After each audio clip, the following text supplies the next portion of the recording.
Hey, everybody, it's Eddie from Tokyo. This is your cryptocurrency update from Japan. I have a few stories to go over. In particular, let's focus on Ripple today because today's a big day. As you probably saw on Twitter, I tweeted out a few hours ago about some big news. So I was looking, when I woke up, I was looking at one of the Yahoo News sites. And I saw this Yatto kimashita, which means finally it came. And I thought, well, what came? And just below, the SBI VC trade site. So sure enough, I followed the link and it took me to the press release. And that is the release that came out today, I believe at around 10:30 a.m. Japan time. And I was able to tweet it an hour later, which I was happy to do because it had not yet really hit the West. So in regards to the website, they started opening the site and taking applications to create accounts to the public. You have to be a Japanese resident. It is for the age of 20 to 70 years old. And don't ask me why they put an age limit on 70 years of age, but they did. And I think everybody will go through the process who wants to open an account, and they will be able to trade just as soon as they can get their account open. So we need to watch the volume. Today, I just took a look, so we have some basis as to a good comparison once this site is able to open up accounts for the public. So we look at volume by market. BitBank still at 22.9% today. Volume coming out of BitBank. Say hello to Miko. She is joining us today. And then you come down here, BitThumb, which announced yesterday they are coming to Japan. And then we have Binance with a big chunk at 13%, Huobi, and OKX. So let's just see how that volume by exchange changes in probably, gosh, what am I going to... I think realistically, we're going to see some of the migration or new accounts make an effect in about 10 days, because I think it just takes time. They're going to do some know your customer confirmation by mail. So it'll take a little bit of time by the time people open up their account and actually are trading. When we look at the XRP volume by currency, today 23% of that was in Japanese yen. And we have the Korean won at 14.7%. And all transactions that were used with BTC accounted for 25%. US Tether accounted for 23%. US dollars 7.6%. And then all others at 5.2%. So we're gonna closely watch this because I think we're going to see some change in the division of the pie chart. Well, this is Coin Tokyo, which you know is one of my favorite sites to look at for news in Japan. And the big story front and center was the BlackRock story. And this story still has my head, scratching my head a little bit, and I'll explain why.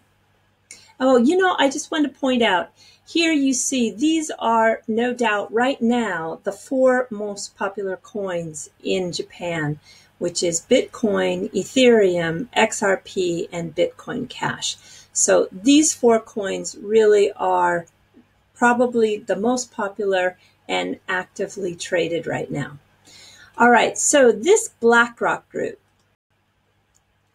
the story actually broke from this original story, which was in the financial news.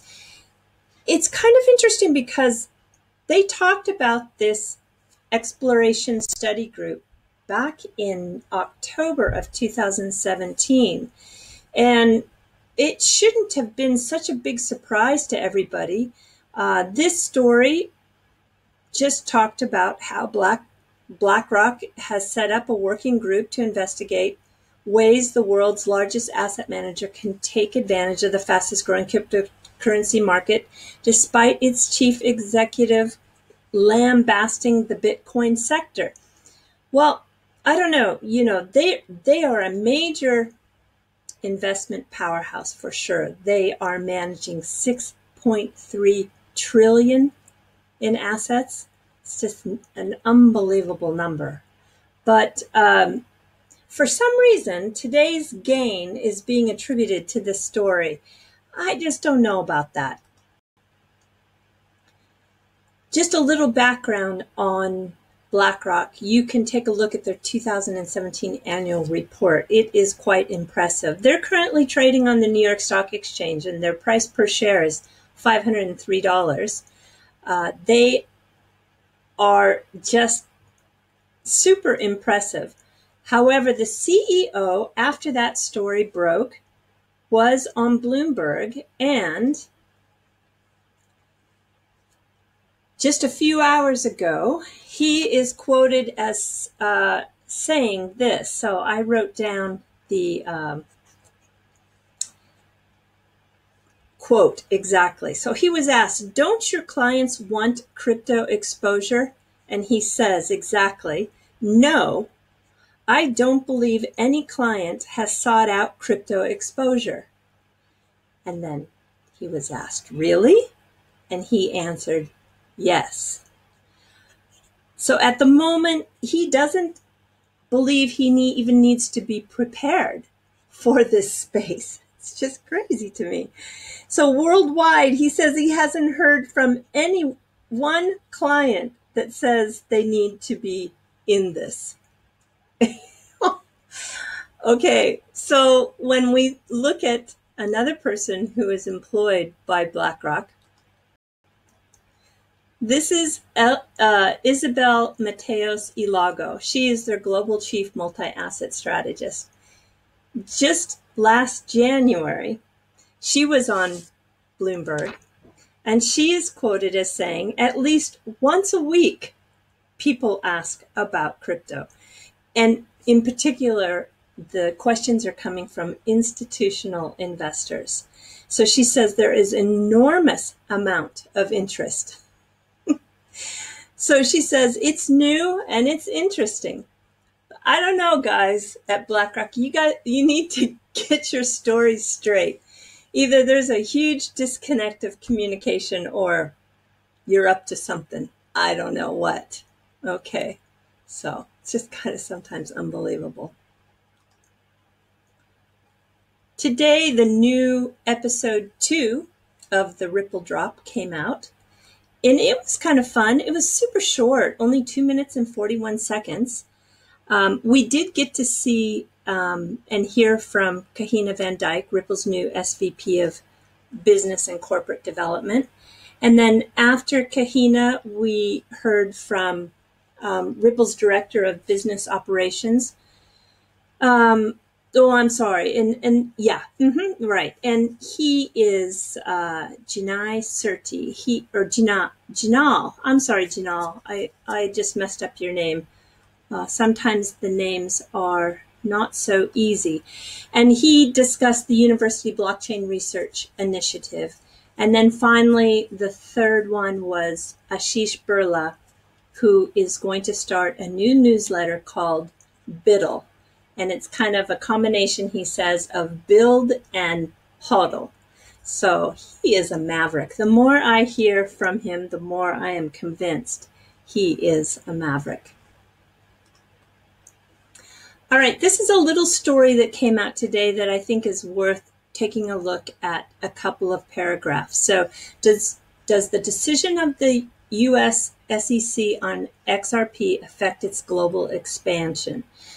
Well, I think this article cites two very important facts in the answer. So the answer to this question is a big No.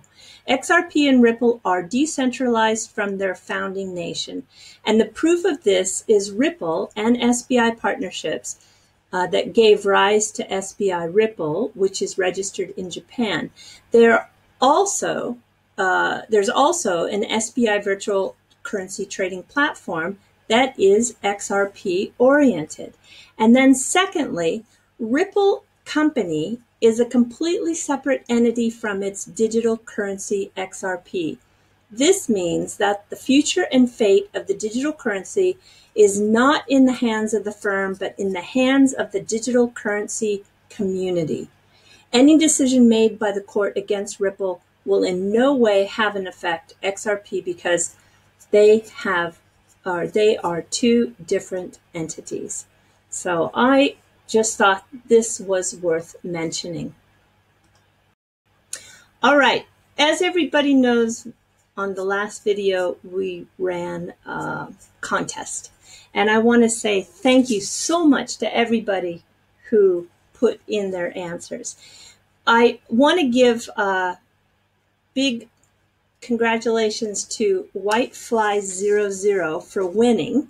But I also want to let Robert Deesh and Gleam Garosh know that I have two conciliatory presents for them because they were number one and number two in terms of submitting an answer or, three answers to the questions, but they just had it off just a little bit. Their answers were not perfect. So I am going to send you both a coin. This is an Edo period coin. It was actually minted in Japan in the early 1600s. And these coins are Go-en, which is 5 yen. And they are super lucky, and people do find them to bring special powers of luck. So I want to send a coin to both Gleam and Robert and thank them for giving the contest a try. But the first person to answer all three questions correctly was Whitefly00. So you're going to receive one of these XRP jerseys that was designed by Digital Nomad Investor. So congratulations. Please go to my Twitter account, Sento Sumo Saba. And Sento is the public baths here in Japan, which are just fantastic. Sumo, everybody knows I'm a sumo fan. And Saba is one of my favorite fish to eat for sushi. So that's the meaning behind my Twitter username. So if you please DM me, give me a direct message to your addresses, I'll be sure to get the 2 coins off and then have Digital Nomad send you your shirt. Okay. Well, I'm always up for a good bet. And I've found the William Hill website will take a bet for the end of the year Bitcoin price. And it's kind of fun. I wanted to show you this in a video before, but I kind of ran out of time. So let's just say here, for example, you think the price at the year end is going to fall somewhere between 20,000 and 29,000. So you can, okay, let's just bet $5 on that. So should you win, the payback is $85. Let's see, let's up the bet a little bit. Let's bet $20 that the price will end in that range and the payout is $425. So if you're really feeling optimistic, like some of the people are, and you believe it's going to fall somewhere between, let's just say 50,000 and above, wow. And let's put a $10 bet. That payout is going to be $410. So actually, the payout is not as high as I would think it would be, but I guess there's a lot of people think there's a really good chance that price is going to be above 50,000. That's just unbelievable. If we go in the other direction, if you think it's going to be between $1,000 and $5,000, let's bet $20. Your payout, possible payout is $54. Anyway, if you're interested, I'll put this in the comment section below and you can place your bet. So now comes your fluff story. And if you're new at following this channel, usually at the end of the video, I talk about something that is in relation to Japan, sometimes culture, sometimes unique aspects of this country. And today I want to do a fluff story on what you can bet on. So in Japan, they have a few different things you can bet on. Horse racing, of course, but we also have boat racing and motorcycle racing.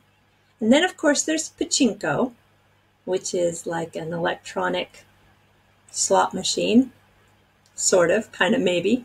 And we have lottery, and there's soccer lottery as well. But in the boat racing, I think that it's a hydroplane racing that's very fast. There are about 1,500 professional racers, of which 190 are women. And some of them do make a lot of money. The average salary is, in terms of of course they're paid like a jockey. The more wins they have, the more money they make. So I think on average they're around $150,000 to $160,000 a year. There are some, though, that I think there's some 30 that are in the 300,000 and plus, and there are a few that actually make over $1 million a year. So if you are into boat racing, this is the country you want to come to. And last but not least, I want to introduce to you JuJu Noda. She is a 12-year-old F4 racer. Her dad is an F1 retired racer, and she is one of the youngest F-Series racers in Japan.